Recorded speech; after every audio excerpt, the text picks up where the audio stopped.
Welcome back to the Art and Yoga and Wellness Podcast. Today, I sat down and I got to talk with one of my dear friends, Sonya Looney. Sonya is a professional mountain biking champion, world champion. She's also a fellow health coach. We went to Vanderbilt together.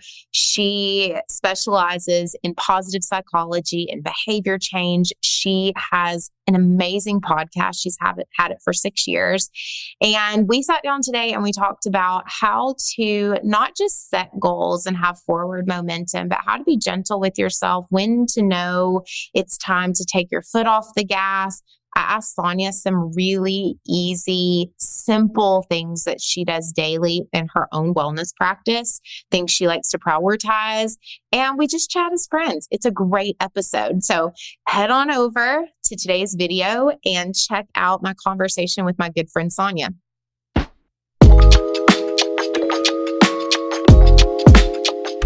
Welcome back to the Art and Yoga and Wellness Podcast. I'm your host, Kira Whitaker. So today's guest, it's been a long time coming. I am so excited to have her on. She's one of my dear friends. We actually met when we were in our health coaching program at Vanderbilt. She lives in Canada. I live outside of Nashville. We are worlds apart, but somehow, even after our couple years at Vanderbilt and classwork and Zoom calls and texting daily, we have held this friendship together. And she is one of my dear friends. I love her so much. She's a wealth of knowledge. Please welcome Sonya. Hey, friend. Hello. Hi. So fun and such a great example that you can remain friends with effort, even digitally. And I still think it's so weird that we haven't met in person yet. But I know. Hopefully it'll happen soon. That is a really fun fact about our friendship is we have never actually gotten to hug, but I think hopefully this year, especially with you being in the States more, it's going to happen. I mean, because our friendship also started at the beginning of a pandemic when the world was shut down. I mean, like we have made this thing work. It's been great. Well, Sonya Looney, for our listeners, if you would give us, I already know, but if you would give our listeners just an intro, a little bio, who you are, what you do, a little background, and then we'll jump into our podcast. Yeah, when you said that you were going to have me do my own intro, I thought I don't like to, but it's also a good exercise for me because a lot of times we don't like introducing ourselves because culturally you're supposed to be humble. You're supposed to downplay your achievements. And especially as women, that's something that we do. Yeah. So just for the listeners, thinking about practicing this for yourself as I stall to do my introduction. So I do lots of different things and I like to have a thread that ties all the things together. So I'm really interested in high performance and well-being. And it's taken me years to come up with that thread. But how do we feel good while we are reaching for more in our lives? And I've done that in multiple ways. So first of all, I'm a professional mountain biker. I'm a world champion. I'm a 4-time US national champion. So I've done a lot. I've raced in 25 plus countries around the world doing ultra endurance racing. I'm a national board certified health and wellness coach, just like you. Yep. I have my master's degree in electrical engineering, and I'm currently working on my second master's degree in applied positive psychology from the University of Pennsylvania. And with all of that knowledge, I like to coach. I like to do public speaking, and I do keynote speaking for leadership conferences. And I also have a podcast that I've been doing for about 6 years called The Sonya Looney Show. I mean, quite a resume, man. And not to mention, she's also a wife and a mom. So, oh yes, there's that part that I forget sometimes. Yeah. How old are your kids? 1 and 3. So they're really little. Little one. Really cute. Yeah. And it's lots of attention. Yeah, for sure. Yeah. And you do it well. You do such a great job. Most of the time, not always. Well, I mean, we're all trying, Sonya. We're doing our best out here. Well, when me and Sonya were chatting a few minutes ago before we pressed record, we were talking about there's just so many different areas her and I could go in with this podcast because even though our lives are so different, in so many ways, her and I have so many things that we share when it comes to our values, our interests, how we spend our day is different, but also because of the things that are important to us, I think there's a lot of similarities in our day and things that we try to get done and things we try to focus on. And so what we decided to do today, and I'm sure we'll do many more podcasts in the future, was talking a little bit from our personal experience, but also professionally, because we're both health coaches. We both use motivational interviewing and behavior change and positive psychology with our clients. We thought it could be impactful to talk a little bit about goals and having forward momentum.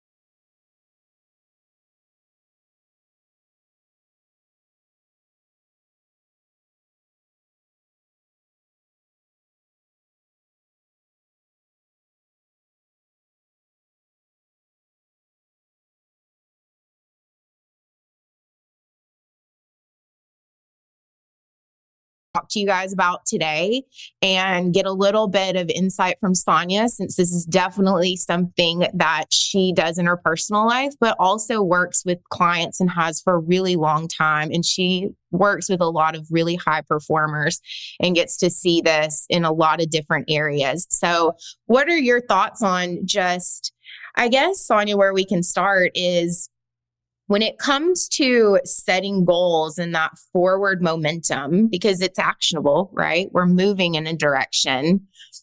When it comes to that and a forward momentum, but keeping a steady pace, when you're first working with clients in your private practice, how do you, from the jump, from the beginning, keep the pace steady so people aren't moving too fast? And there is that reflective period and there is that pause. Yeah, I mean, and I'm sure you've experienced this as well. And I've done this too, is when we're setting a new goal, we're very excited about the goal and we want to go all in on the goal. And what that often means is doing too much too soon and having high expectations and saying, well, I'm going to do this thing, so I'm going to do it every single day. And that happens pretty much with every single client I work with. So it's helping them realize that this is great that you're excited about this goal, but we also want to make it sustainable. So how can we make it smaller and not less important, but smaller so that you feel like you can achieve this? Because building integrity with yourself and the things that you say that you're going to do is more important than it being impressive, especially at the outset. I actually just read a paper or it was a chapter out of a book by William James talking about habits and habit formation and creating momentum in your life. And he said something to the effect of, it's worse to start something and then stop something than it is to not start at all. So it's so important to maintain this momentum, but creating just manageable challenges is a way to do that. And also, a lot of people want more flow in their lives. Me High Chicks in My High is kind of the flow guy, if anyone recognizes that name. And when you're trying to create a flow experience, you don't just say, I'm going to go 100% with this challenge. Like if you're, we'll use mountain biking, easy example. I'm not going to go off the biggest jump or find the hardest downhill to ride to get a flow experience. I'm going to pick a just manageable challenge. And that means 4% harder than what you're already doing. Mm-hmm. So when it comes to goal setting, a lot of times people will say,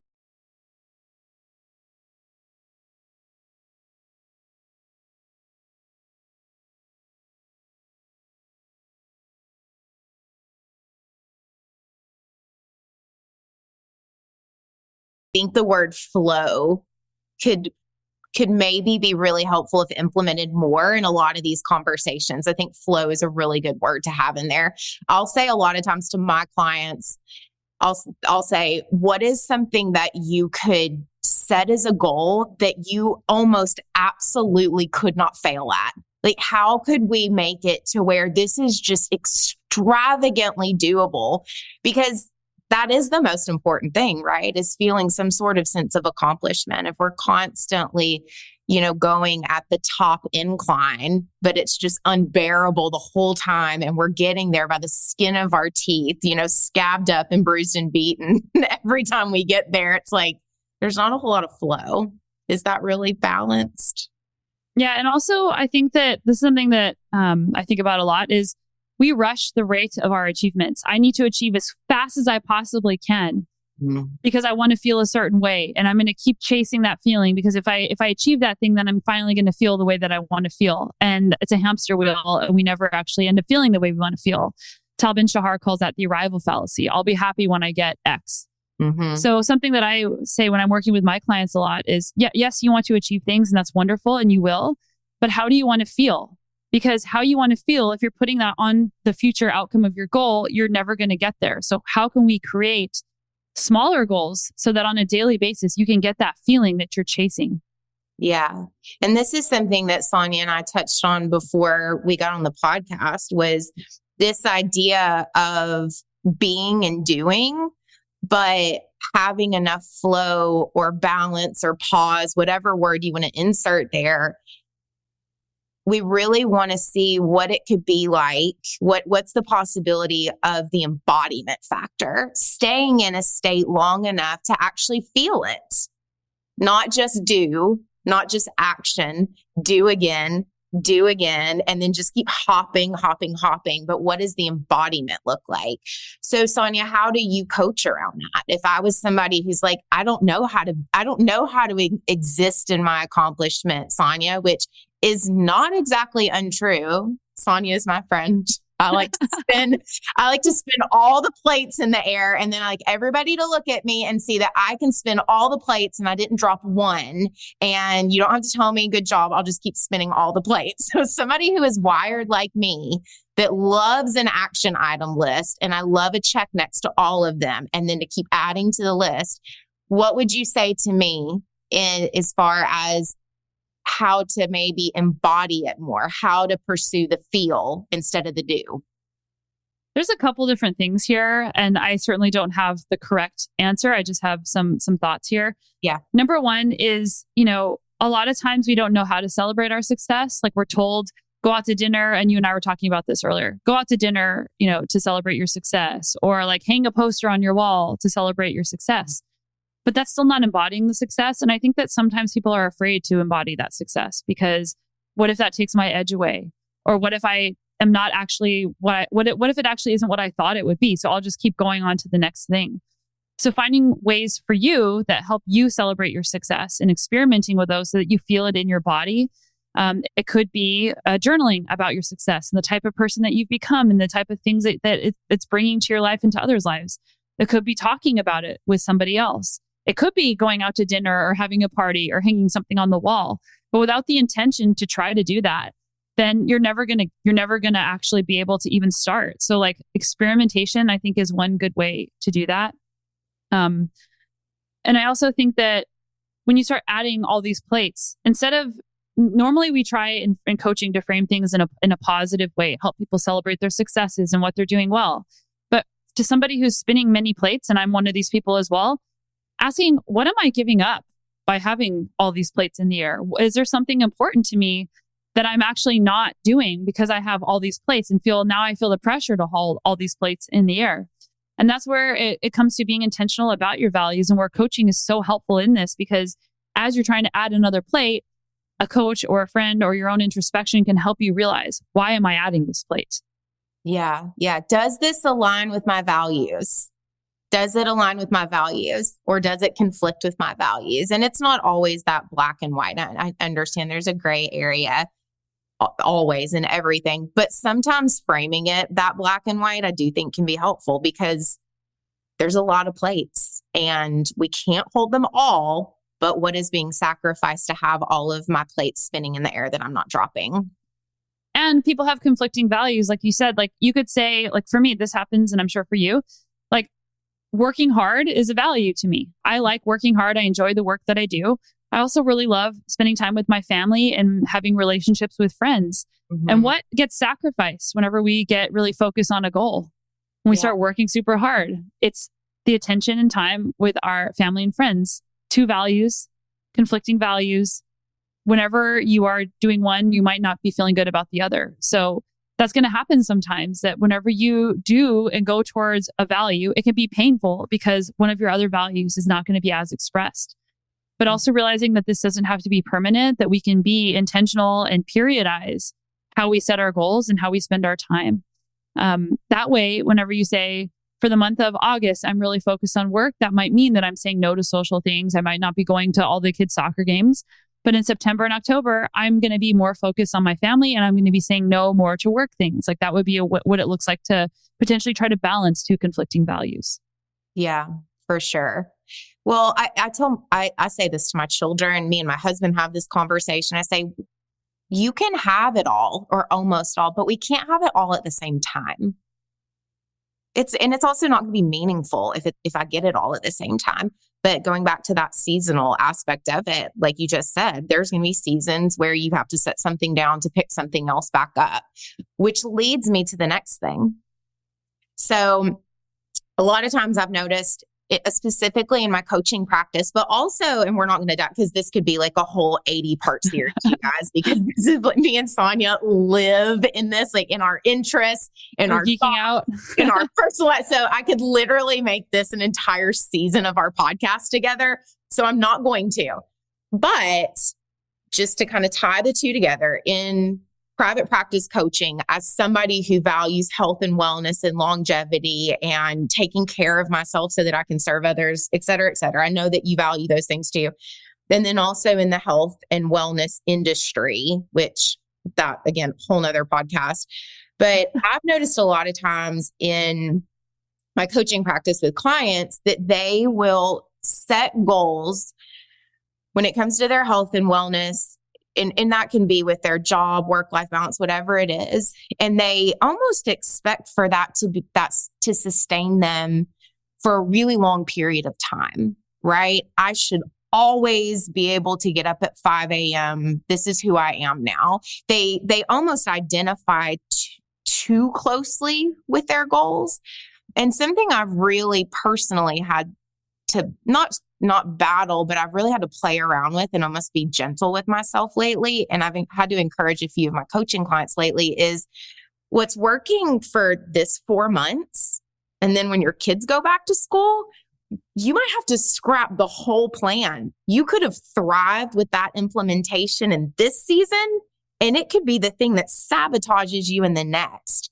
So what are your thoughts on the shifts in our goals according to what's going on in life? Do you have any maybe advice for our listeners on the pivot?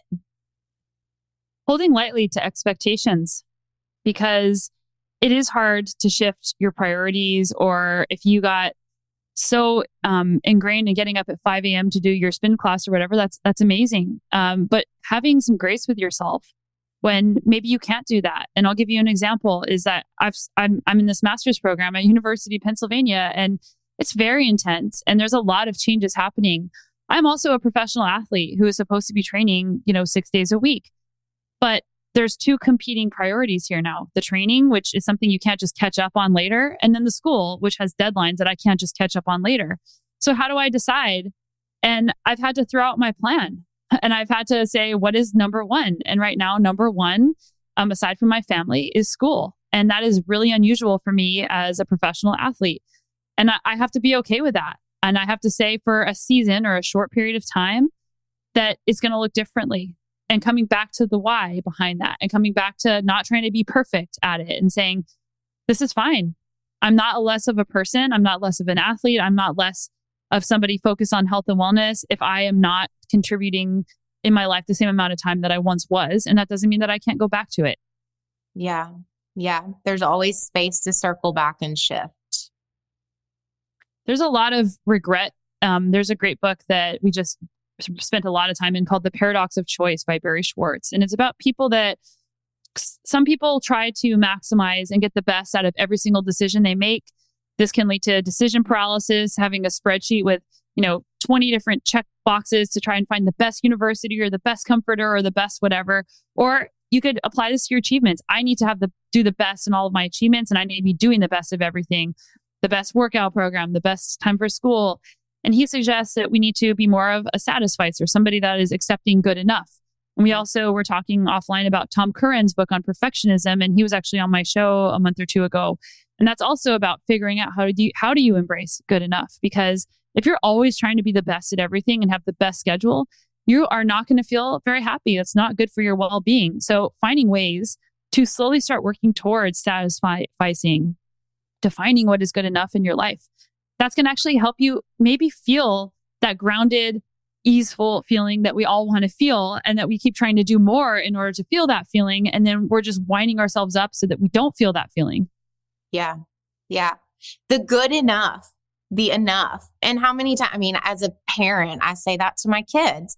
There's a lot of, like we were at a soccer tournament this weekend and Willow got to have, I mean, this was wild that we really let loose. But on Saturday night, Willow and we sent the boys out to a restaurant and she was like, Mom, I want to stay in the room with you and let's get room service. And I was like, okay. Mm-hmm. Willow had a Sprite, which, my kids they just don't have that stuff sugar. Yeah. Such a big deal though. Like a Sprite out of a can. Are you kidding? But for the 2 days after that, she wanted, when we, if we stopped somewhere, we were traveling. And so we'd go in and I was like, okay, we're going to drink water out of our, water containers. And she's like, can I get a lemonade? Because she had that exposure to it. And I had to consistently keep saying, but water's enough. It's good enough. It doesn't have to be extravagant or exciting it just has to be good enough. And we'll tell our children that, but then in certain aspects of our adult life, whether it be work or even the things, even just in our own mind, the goals we set and the expectations and those inner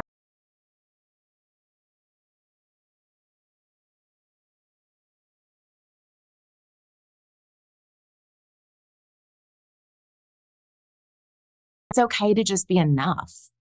Easier said than done. I'm not saying I actually much easier said than done. I'm not saying I believe what I'm saying personally. I really struggle with that, but enough. And that's where the trickiness, I think, sometimes with the goals and the forward momentum comes in. Like we said, when do we let off the gas a little bit? And that's why setting limits is so important. Like around your time, around the things that you're doing, saying, I'm not going to take on one more thing. I'm not going to sacrifice one more hour. I'm giving myself 3 hours to get this one task done. And if it's not done or it's not, quote, perfect in 3 hours, it is what it is. And that's good enough. And then reflecting back, what happened to me? Was it as scary as I thought it was going to be when I had something that wasn't perfect? Yeah, exactly. I do this thing, and I think me and you've talked about it. I started doing this when you and I were at Vanderbilt together because just being back in school for the first time in a really long time. The kids were out of school because it was during the pandemic. So just life and balance was looking very different than it had. And I started doing this thing in my phone, and it's a can do and a must do list. And I always say that the must do list is there will be direct repercussions if this list doesn't get done. Like I have to put money in Ori's lunch account or my child won't be fed. I have to make sure the mortgage payment, clear, what are the things that are like food, shelter, well-being of us. And then I have a can-do list. And that's things that do need to get done, but the world won't end for me and my family if it doesn't.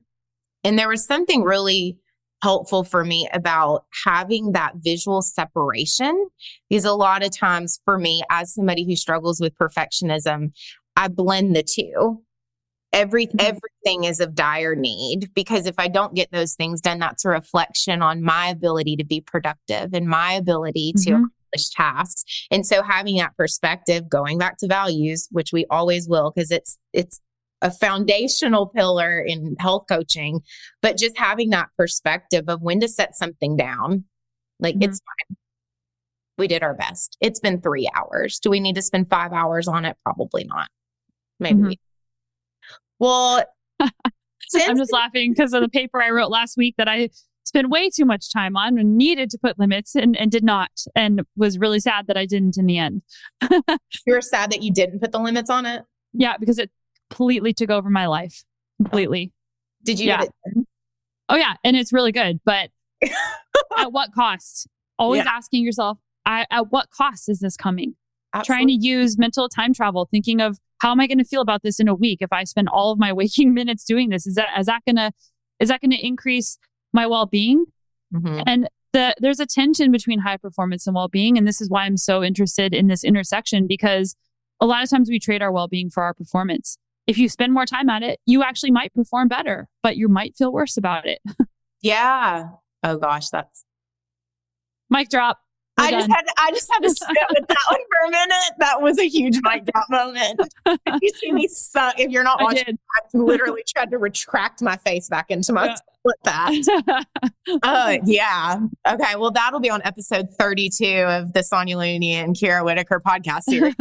So we're going to wrap up in a few minutes, you guys. But one thing, because this is a health and wellness podcast, we're obviously talking about the behavioral side of how to implement things into your health and wellness in your life. But something that I wanted to ask you, Sonya, you are clearly a high performer. You're a professional athlete, a lot of accomplishments, podcast host. Sonya, you have to listen to her podcast, guys, and we'll link it in the show notes. She provides so much insight because she is a wealth of knowledge and an expert in her field, but also has had really, really great conversations with some of the top experts in health and wellness and mindset and behavior change, you name it, from all over the world. But for those of you that are listening and maybe you're going, Kira, this is not applicable to my life. You guys, know the research and how to apply this, all these things. We are just women and moms at the end of the day, like you guys. Sonya, what are maybe 2 things in your daily habits, your maybe daily wellness ritual that is like so boring and so mundane that anybody could do, that is like, you don't have to be a professional cyclist to implement it, but maybe just 2 things that are your non-negotiables when it comes to taking care of yourself that somebody else could easily do? That I'm glad that it's easy. Okay, simple, but not easy. Okay. Number 1, sleep. I prioritize sleep. It's very rare that I am not laying in bed with the lights off for 8 hours. So I am very, very strict about my bedtime, which is 10 o'clock. Need to be lights, but I try to go to bed earlier. But that's the absolute limit is 10 because my kids wake up at 6. Mm-hmm. Without that, that's my foundation. And there are times where you can't control your sleep. If you have little kids, you have babies, people are sick, you're traveling. Like, yes, we're not talking about those situations. We're talking about when you do have control over your sleep, making sure that you aren't doing just one more thing at bedtime. Let me just clean that one more thing. Let me just watch 10 more minutes of Netflix. Let me just read one more chapter. Let me just go to sleep.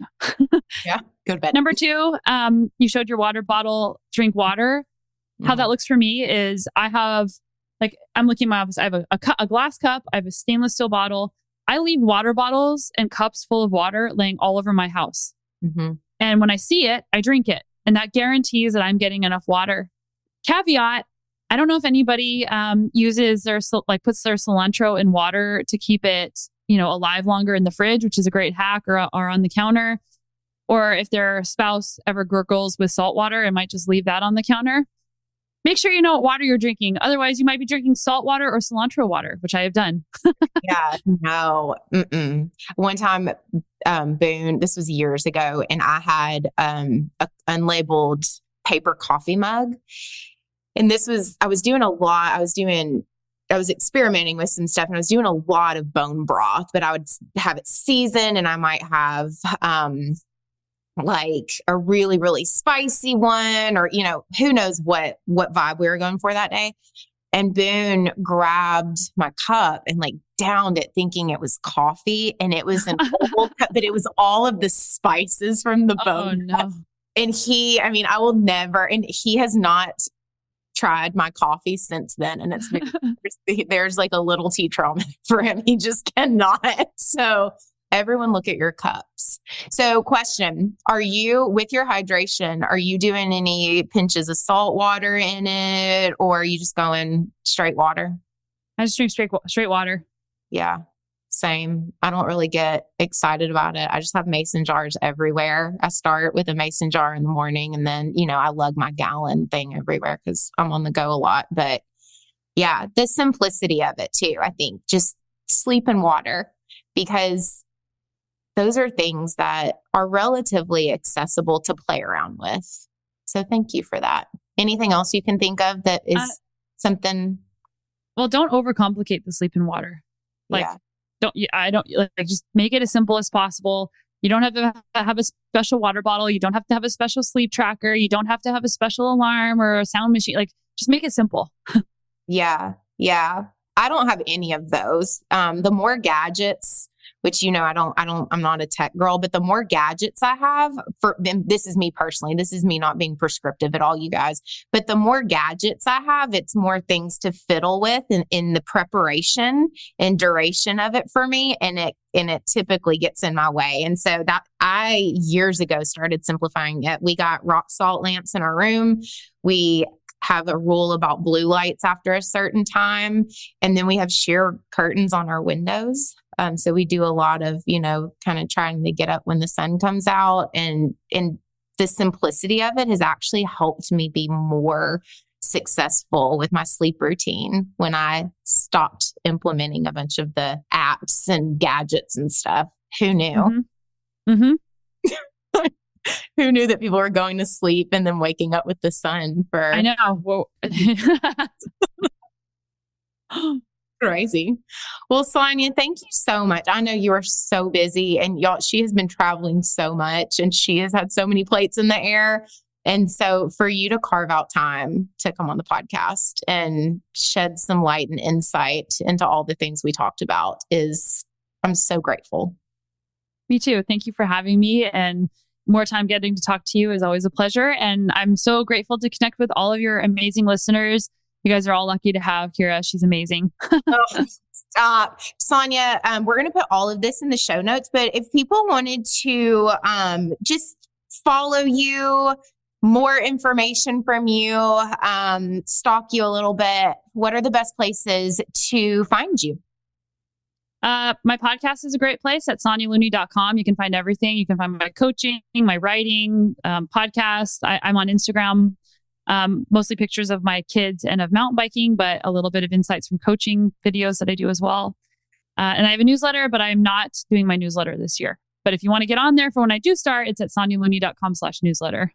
Yeah, definitely get on the wait list for her newsletter. I have been receiving it for years, and it's awesome. And her podcast is great, and her Instagram is great. It's such a good balance of you as a real human, but also all of the things that you do outside of your home. So definitely follow Sonya as well. Well, you guys, until next time, we will see you on the Art and Yoga and Wellness podcast. Thank you so much for tuning in this week and listening. All of the things that we talked about, we'll be sure to plug into the show notes so you can get a hold of Sonya and follow her. And we will catch you guys next time. Bye. Bye.